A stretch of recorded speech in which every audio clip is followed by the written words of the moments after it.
ver si me escuchó. Sí, sí, sí, le escuchamos. Sí. Ah, ok. Bueno, ahora como la siguiente patología pleural, vamos a ver el quilotórax, el cual es la acumulación de quilo en el espacio pleural.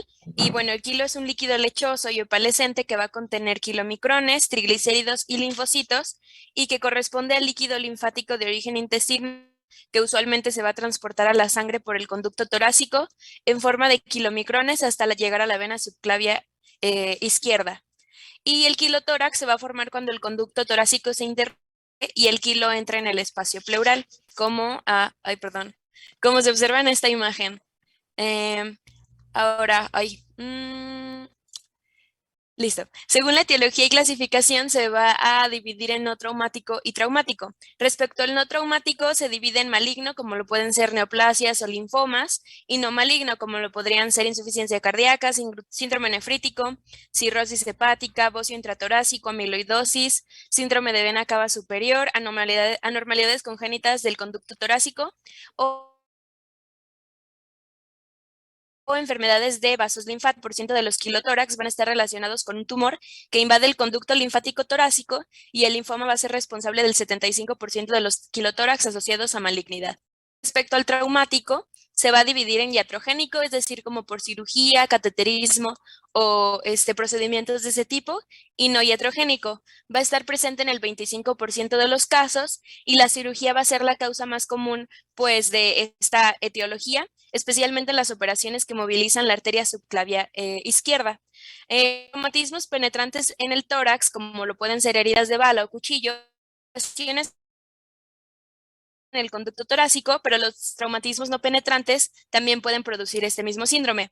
Además, puede ser producido por caídas, accidentes de tráfico, lesiones por compresión, algunos esfuerzos cotidianos como toser, estornudar, vomitar o levantar objetos pesados. Y aproximadamente el 25% de los quilotórax no tienen causa identificable y se supone que son secundarios a traumatismos menores. Ahora, respecto a la sintomatología, las características clínicas del quilotórax van a depender tanto de la cantidad de kilo que se fuga, así como de la etiología. Y la disnea y todos son manifestaciones comunes de los derrames pleurales en general, mientras que el dolor torácico y fiebre van a ser menos comunes. En casos agudos, la pérdida rápida del kilo se va a asociar con hipovolemia y dificultad respiratoria, mientras que en los crónicos se va a manifestar desnutrición e inmunosupresión. Eh, Además, la depresión de electrolitos puede llevar a hiponatremia e hipocalcemia. Ahora, la desnutrición se va a manifestar debido a que va a haber pérdida de proteínas, grasas y vitaminas liposolubles. Además, el quilotórax traumático se puede desarrollar dentro de un periodo que abarca más o menos 2 a 10 días posteriores a la lesión, y en el contexto no traumático, el inicio de los patologías como lo puede ser el linfoma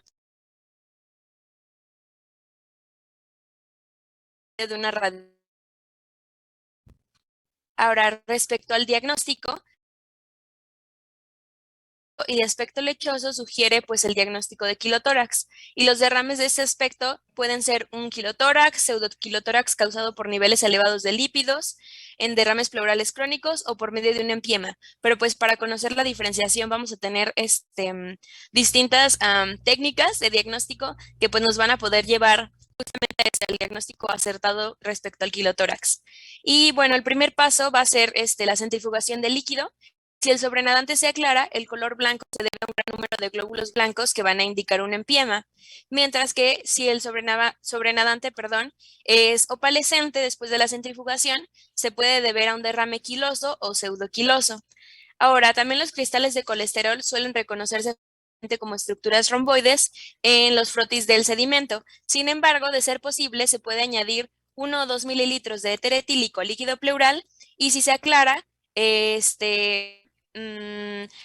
debido a la alta concentración de colesterol, pues bueno, va a ser responsable de la opalescencia. Ahora, la mejor manera de establecer el diagnóstico de quilotórax va a ser determinar las concentraciones de triglicéridos, en el líquido pleural. Las concentraciones superiores a 110 miligramos sobre decilitro son las que nos van a indicar entre 50 a 110 miligramos sobre decilitro. Van a ser como realizar un análisis de proteínas del líquido pleural para determinar si hay o no kilomicrones y si nos va a dar pues el diagnóstico de kilotórax, mientras que si tenemos niveles inferiores de 50 miligramos sobre decilitros, pues se va a excluir el diagnóstico. Hay que tener en cuenta que no todos los líquidos quilosos tienen el clásico aspecto lechoso y casi la mitad van a tener un aspecto sanguinolento o turbio, y es por eso pues la importancia de esta serie de técnicas para la diferenciación del diagnóstico. Y bueno, en esta imagen vamos a tener la primera, es una radiografía que va a indicar la presencia del kilotórax, y en la de la derecha vamos a tener cómo es que se ve el líquido al momento pues de extraerlo.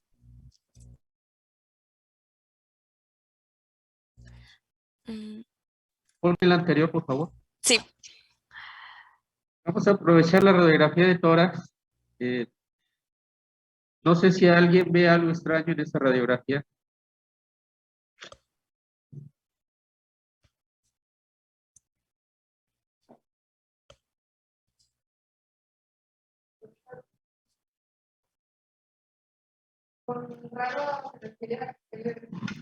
¿Hasta qué?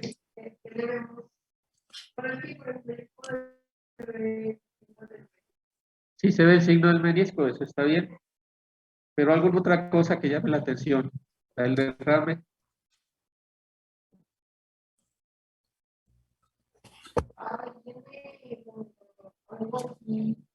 Ándale, ahí tiene una sonda básica para drenar el kilotórax. Pero si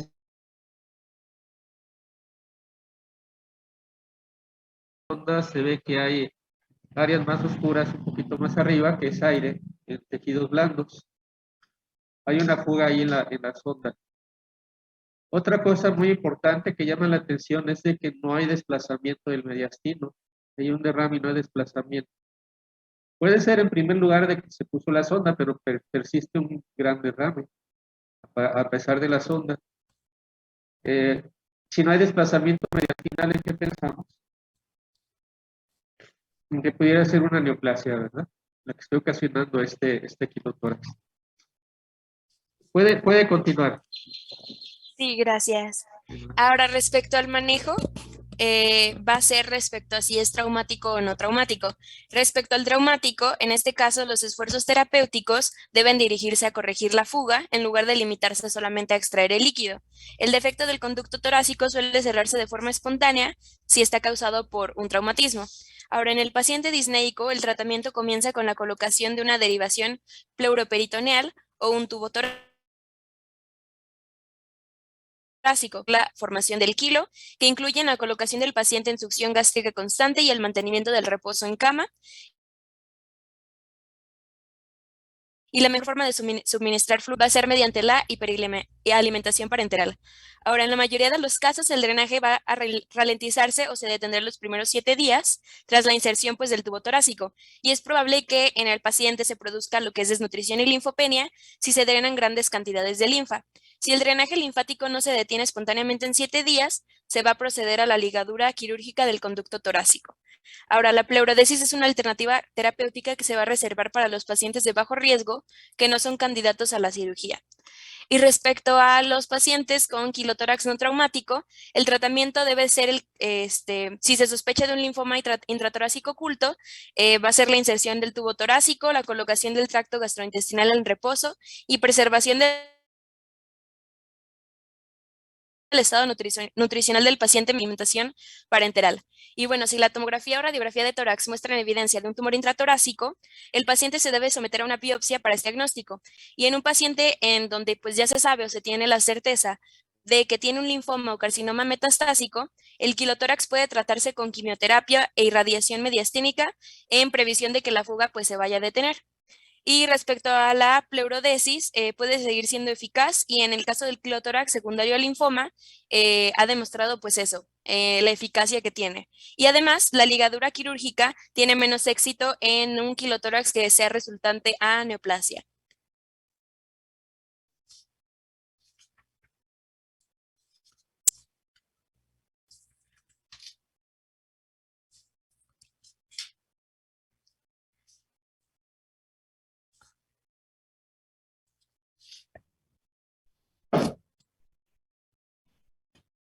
Gracias. Bueno,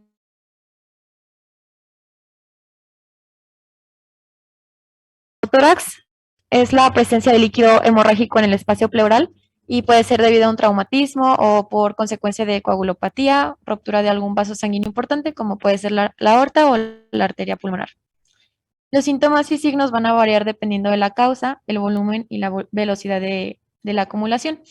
En el hemotórax traumático agudo va a predominar las manifestaciones hemodinámicas, como lo es la taquicardia, el choque hipovolémico y hay presencia de dolor torácico. Y por otro lado, en los casos de hemotórax no traumáticos, se manifiestan con mayor frecuencia la disnea. Y en ambos escenarios clínicos va a haber signos de ocupación pleural. Y tenemos al hemotórax espontáneo, en el cual la historia clínica y el examen físico nos pueden orientar en la etiología. Por ejemplo, antecedentes de hemoptisis, el uso previo de medicamentos como algún anticoagulante, la tendencia al sagrado por coagulopatía y la periodicidad de los derrames, entre otros. Si le puedes cambiar, por favor.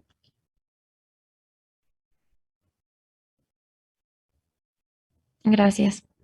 Dentro del diagnóstico, vamos a utilizar la radiografía de tórax, que es el estudio inicial de todo el paciente con algún trauma torácico y la sospecha de hemotórax. Se recomiendan las proyecciones posterior-anteriores porque resulta más complejo la evaluación con el paciente en decúbito supino. Asimismo, puede subestimarse el volumen del hemotórax. Y en una fase aguda va a haber borramiento del ángulo costodiafragmático, hay una elevación del hemidiafragma comprometido, hay desplazamiento del mediastino al hemotórax contralateral de la lesión, entre otros aspectos. En el ultrasonido se ha documentado una sensibilidad del 92% y una especificidad del 100%. Sin embargo, hay autores que han informado que la confiabilidad diagnóstica no es superior a la tomografía de tórax y a la de una imagen global de la anatomía torácica. Por otro lado, tenemos la tomografía axial computarizada, que nos va a permitir evaluar el volumen, en donde si el diámetro es mayor a 1.5 centímetros, tiene 4 veces más probabilidad de requerir algún drenaje pleural. Tenemos también el análisis del líquido pleural, en donde el procedimiento de elección es la toracocentesis, que ya nos explicó Kenia, y en situaciones donde el volumen del hemotórax sea pequeño, va a ser recomendable la punción guiada por ultrasonido. Y por último tenemos la citología del líquido pleural, que nos va a ser útil en el abordaje diagnóstico del hemotórax secundario a una etiología neoplásica. Y se recomienda solicitar marcadores de inmunohistoquímica para poder aumentar el rendimiento. Dentro del tratamiento tenemos para el hemotórax agudo, que en el 80 al 90% de los casos se van a resolver con la colocación de un drenaje pleural. Y en el masivo es una indicación de intervención quirúrgica, donde la ruta de resolución sugerida va a ser por toracotomía anterior, pero no obstante los centros con gran experiencia nos sugieren el empleo de videotoracostomía asistida, que se pone con las siglas BATS. Entre los trombolíticos sugeridos se encuentran la streptoquinasa, uroquinasa y el activador tisular del plasminógeno. Todos se pueden indicar cada 24 horas y permanecer en cavidad pleural durante más o menos 4 horas. Y el tratamiento varía de 2 a 10 días. Y por último... Bien, quiero hacer un comentario nada más de los doctoras masivo. La cirugía torácica bioasistida es la de elección, ya que tiene menos morbilidad que la toracotomía abierta o la toracotomía anterior. Y el paciente ya a la semana ya está plenamente recuperado. Cuando se hace una toracotomía abierta tarda 3 meses en recuperarse plenamente. Si se logra corregir esa situación mediante la cirugía torácica bioasistida es mejor. Sin embargo, el cirujano está siempre, la incisión que se hace es previendo que pueda llegar a ser una toracotomía abierta. Si se entra con la cirugía torácica bioasistida y se ve que no se puede controlar el problema, en ese momento se abre el tórax y se hace la toracotomía abierta. Es bueno tener en mente esa situación. Puede continuar.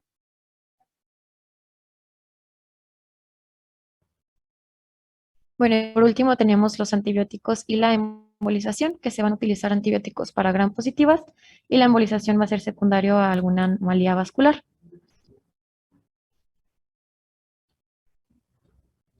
Bueno, pasando al piotórax, también se le llama empiema pleural. Es una acumulación de pus en la cavidad entre la pleura visceral y la parietal.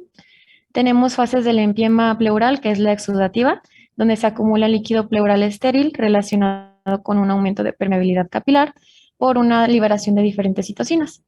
La fibrinopurulenta es la invasión bacteriana del espacio pleural que nos va a producir un daño endotelial en donde hay una disminución de la respuesta fibrinolítica y el depósito de fibrina en las dos superficies pleurales con una posibilidad de loculación. Y la fase organizativa es donde aparecen diversos factores de crecimiento, como fibroblastos, factor de crecimiento derivado de plaquetas y el transformante beta. Y por último, en la fase final va a haber depósito de fibrina y más tarde el tejido fibroso colágeno.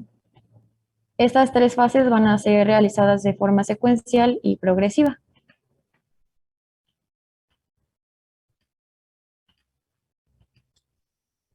Gracias.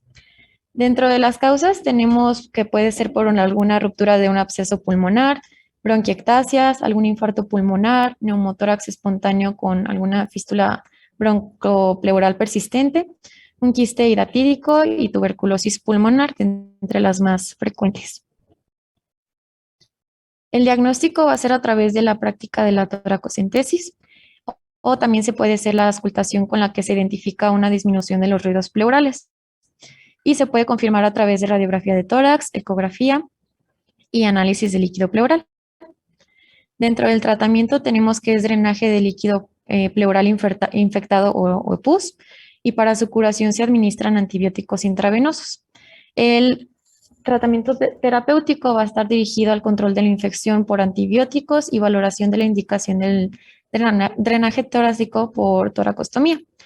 El cloranfenicol tampoco se debe de recetar porque puede degradarse las enzimas microbianas contenidas en el pus y normalmente se utilizan dosis altas con periodos de tratamiento de varios meses.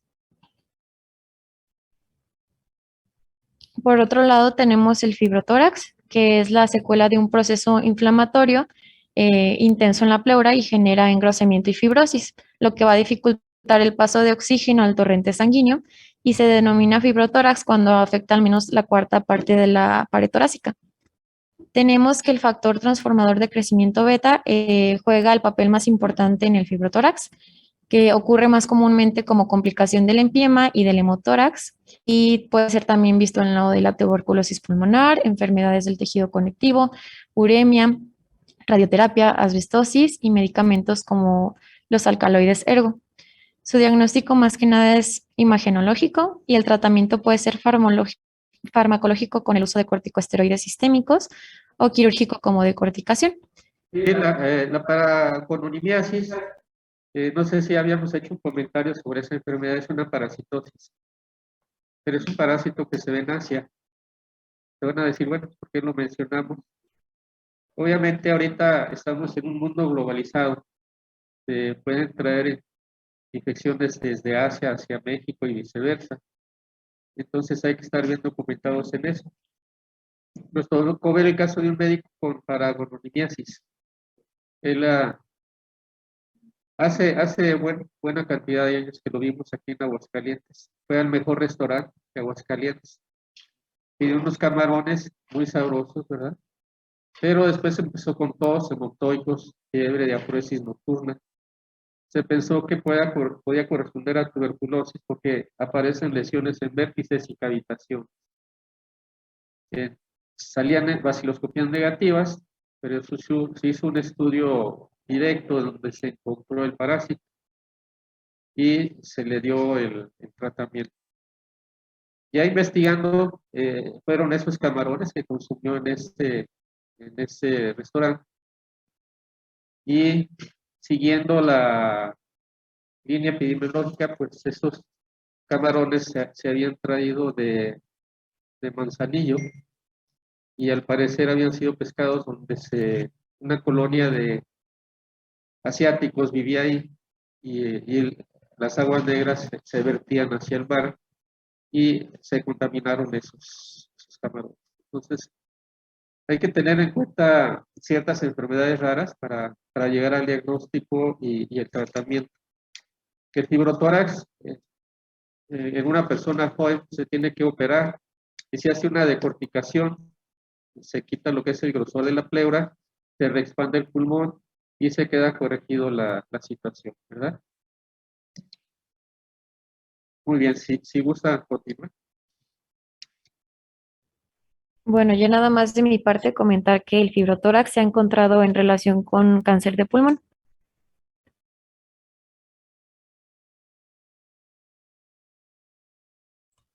Bueno, y ahora de lo que vamos a hablar es como de otra patología pleural, que es el mesotelioma. Listo. Bueno, respecto al mesotelioma, es un tumor pleural maligno derivado de las células mesoteliales, las cuales proliferan y forman pequeños nódulos o placas. En su etiología va a ser por antecedentes de exposición prolongada a lo que es el asbesto, el cual es un grupo de minerales cancerígenos que van a estar presentes en el suelo y rocas en el 80% de los casos. Y se ha visto que tiene un periodo de latencia de entre 30 a 45 años en la mayoría de los pacientes.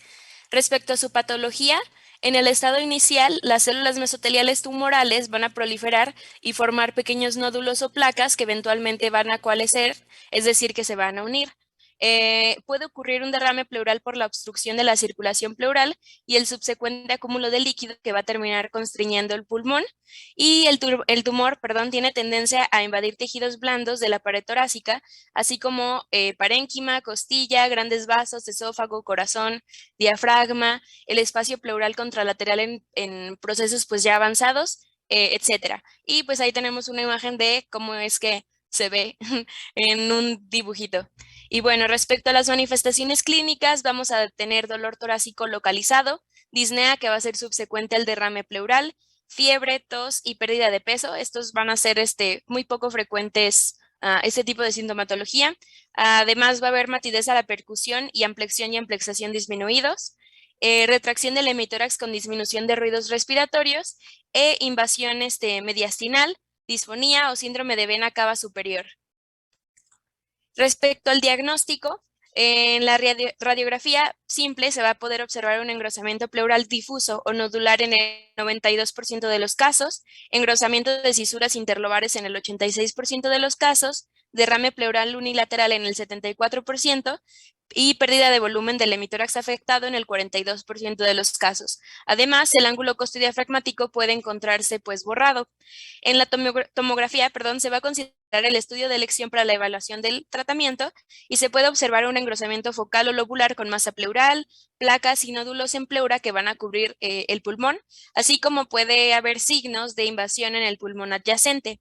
Y bueno, respecto a la biopsia, el diagnóstico definitivo del mesotelioma maligno debe ser hecho por medio de la toracoscopía, la cual tiene una sensibilidad del 80%, es decir, que nos va a brindar el diagnóstico definitivo.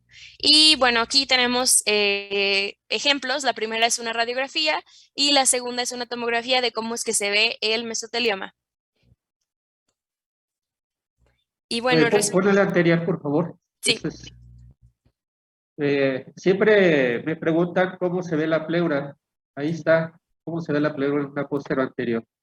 Si se fijan en el borde costal, cómo hay una pérdida, debe de estar derechito, lo que es la pleura, en realidad no debe de verse. Y se ven unas especies de bolitas ahí, ¿verdad? No sé si las distinguen. A ver si las puedes señalar. Sí se observa que la señalo porque no sé. Ahí, esa, mira. Ahí está engrosada la pleura. Debería de verse derechita. ¿Sí? Eso orienta a lo que es el mesotelioma, ¿verdad? También puede estar engrosado por alguna paquipleuritis, pero hay que ver el cuadro clínico. Y en la tomografía, pues, se ve más claramente eso, pero también se ve esas deformidades que existen ahí en la pleura. Bien, puede continuar. Sí, Miren, gracias. a ver, en la tomografía, ponga el anterior. Sí. Ahí también hay una... ¿Qué existe ahí arribita de la flecha? ¿Qué es lo que hay? Hay una especie de círculo, ¿verdad? ¿Es qué? Sí, eso es una sonda endopleural. ¿Sí? No es engrosamiento pleural. Bien, puede continuar. Respecto al tratamiento, bueno, el mesotelioma maligno ha sido desalentador, sin importar el tratamiento usado. Y bueno, la monoterapia, como la cirugía, radio y quimioterapia, van a ser efectivas en caso de una enfermedad muy localizada. Pero pues también se recomiendan los cuidados paliativos, como lo pueden ser toracocentesis para la reducción de disnea en caso de que haya derrame pleural, el tratamiento del dolor, etcétera. Pero pues es simplemente como para que el paciente, para aligerar su sintomatología. Y bueno, ahora lo que vamos a ver es el abordaje terapéutico de la patología pleural.